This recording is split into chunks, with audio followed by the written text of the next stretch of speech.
श्री राम के सदगुरु कुलगुरु वशिष्ठ ने लिखा है कि 84 लाख योनियों में भटकता हुआ यह मनुष्य जो आज मानव शरीर प्राप्त कर इस धरा पर आया है, वह ईश्वर की कारुणिक कृपा से मनुष्य जीवन प्राप्त किया। यानी जब ईश्वर की महती कृपा होती है तो हमें मनुष्य जीवन प्राप्त होता है। हमारे किसी कर्म ने हमें मनुष्य जीवन नहीं दिया कि हमने बहुत पुण्य कर लिया इसलिए। हमारे किसी धर्म ने भी हमें मनुष्य जीवन नहीं दे दिया। कबहू कहरी करुणा नर दे, कभी कभी उसकी कारुणिक कृपा मनुष्य जीवन। लेकिन यह उसके लिए जो यह सोचता है, जो यह चिंतन करता है, जो यह विचार करता है,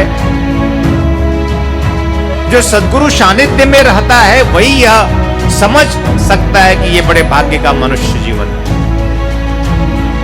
और वशिष्ठ जी की इसी उक्ति को दोहराते हुए कलयुग में श्री गोस्वामी जी ने भी श्री रामचरितमानस में उल्लेख किया, बड़े भाग्य मानुष तन पावा। पर माता पिता द्वय के माध्यम से उस परमात्मा ने, माता पिता और कौन है, उस परमात्मा ने माता पिता के स्वरूप में हमें वह सब कुछ प्रदान किया जो हमारी आवश्यकताएं होती थी। और मैं निश्चिंत, निर्भीक, निर्द्वंद भगवान शिव की बात, ये उनके सद्गुण हैं। क्या आप निर्भीक हैं? क्या आप भयभीत होते हैं?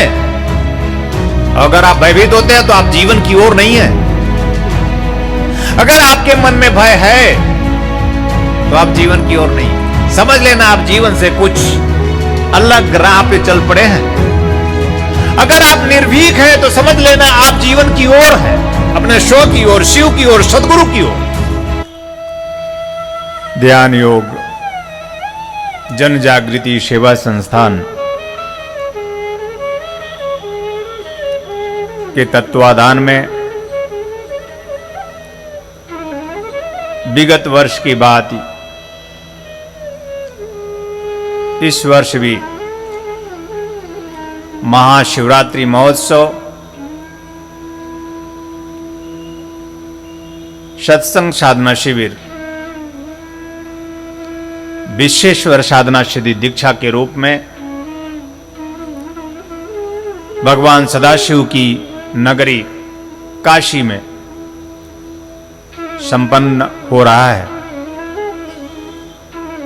यह हमारे जीवन का सौभाग्य है अगर हम यह समझ सकें, यह चिंतन कर सकें, क्योंकि हमारे सदशास्त्रों में तो मनुष्य जीवन को ही भाग्य कहा है कि हम मनुष्य जीवन को यह सोच भी नहीं पाते कि ईश्वर की कारुणिक कृपा से यह मानव जीवन हमें प्राप्त हुआ है। हम अपने जीवन से इतने बाहर निकल चुके हैं कि यह चिंतन ही नहीं रहा कि मानव जीवन ही भाग्य का है। 24 घंटे में एक बार भी यह हम याद नहीं कर पाते, मन में नहीं आता कि क्या सचमुच ये मानव जीवन हमारे सदशास्त्रों में अगर कहा, ऋषियों ने कहा कि बड़े भाग्य का आपको मिला है, तो क्या सोचकर कहा होगा। रामचरितमानस में भी गोस्वामी जी ने, जहां पर वशिष्ठ उपनिषद में श्री राम के सदगुरु कुलगुरु वशिष्ठ ने लिखा है कि 84 लाख योनियों में भटकता हुआ यह मनुष्य जो आज मानव शरीर प्राप्त कर इस धरा पर आया है, वह ईश्वर की कारुणिक कृपा से मनुष्य जीवन प्राप्त किया है। यानी जब ईश्वर की महती कृपा होती है तो हमें मनुष्य जीवन प्राप्त होता है। हमारे किसी कर्म ने हमें मनुष्य जीवन नहीं दिया कि हमने बहुत पुण्य कर लिया इसलिए। हमारे किसी धर्म ने भी हमें मनुष्य जीवन नहीं दे दिया। कबहू कहरी करुणा नर देही, कभी कभी उसकी कारुणिक कृपा मनुष्य जीवन।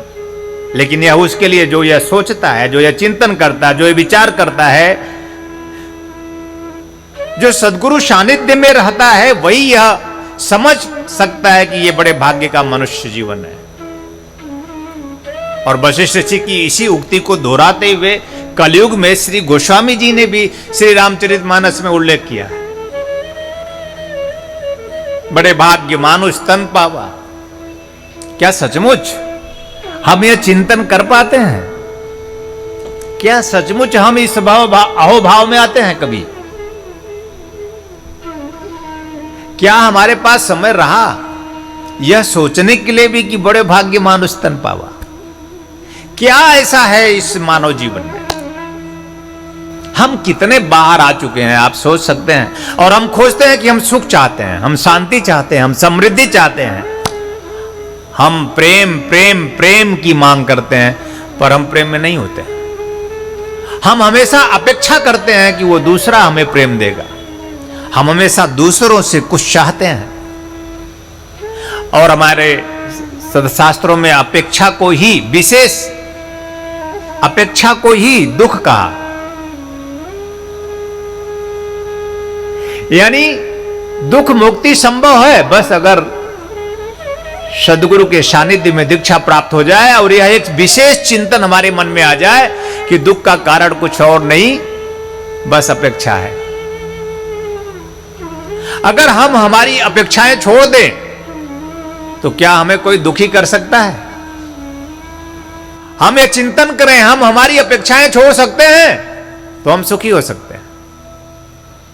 हमारी बचपन में कोई अपेक्षा नहीं थी। जब मैं अपनी मां की गोदी में खेल रहा होता था, हम सब, तो कोई अपेक्षा नहीं थी हमारी। तो हमारी सारी व्यवस्थाएं होती थी, अब करनी पड़ती है, तब होती थी। और उस समय मैं संतोष में था, मैं सुख में था, मैं शांति में था। और हमारी सारी व्यवस्थाएं तब पूरी हो रही थी जब कोई अपेक्षा ही नहीं थी। जब मैं यह विचार ही नहीं कर सकता कि मुझे कपड़े चाहिए, कि मुझे भोजन चाहिए, कि मुझे वस्त्र चाहिए, कि मुझे इत्र फुलेल चाहिए, मुझे क्या चाहिए, ऐसा विचार तक उस बालक में नहीं था।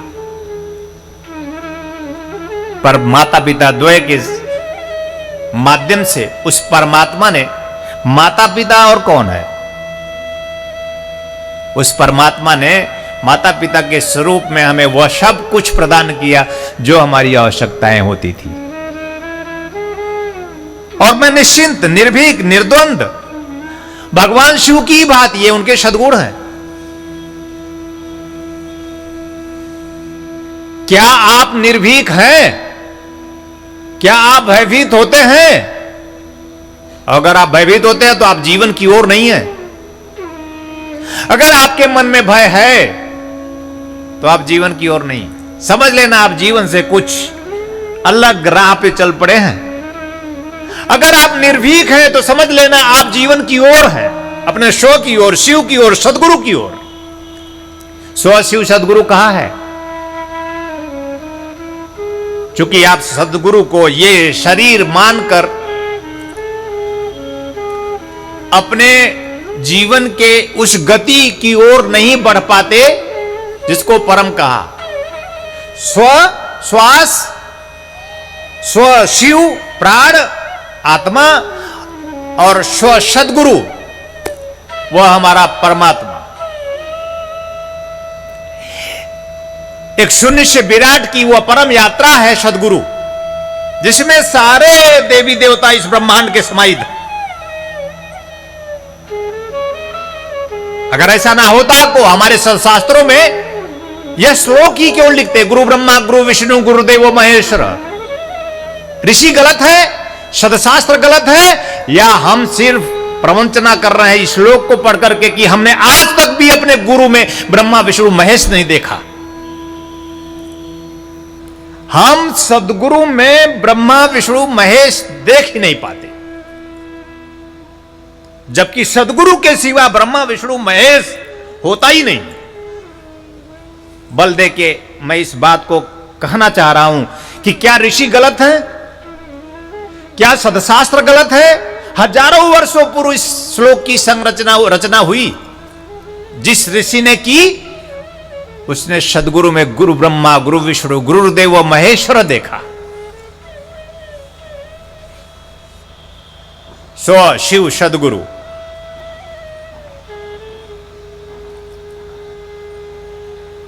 शिव सूक्ष्म है, हमारी इन आंखों से हमें दिखाई नहीं दे सकती। शिव सूक्ष्म है, देता ही नहीं दिखाई इन आंखों से, चर्म चक्षुओं के माध्यम से मैं कुछ देख ही नहीं सकता। और पूरा संसार अस्थूल चिंतन मंथन करता हुआ सिर्फ इन चर्म चक्षुओं के माध्यम से जो देखता है, वो तन और मन में ही गतिशील होता हुआ अपने जीवन में उस मृत्यु की ओर बढ़ रहा होता है कि कोई क्षण आएगा और काल झपट्टा मार देगा।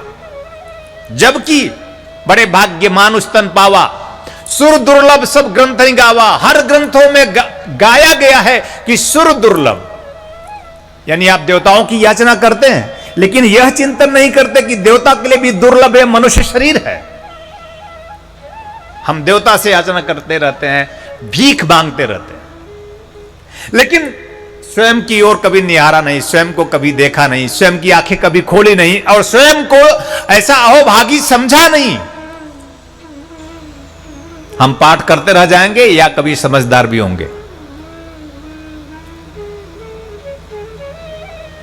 गुरु ब्रह्मा, गुरु विष्णु, गुरु देवो महेश्वर।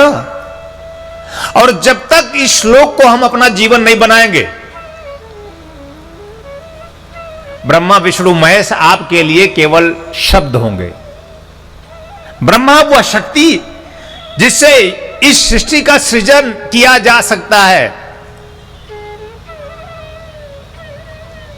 आप भी अपनी सृष्टि में, इस सृष्टि में सृजन में सहायक हैं, मनुष्य रूप में इस आए हैं, तो आप में ये तीनों शक्तियां समाहित हैं। ब्रह्मा विष्णु महेश आप में ही समाहित है।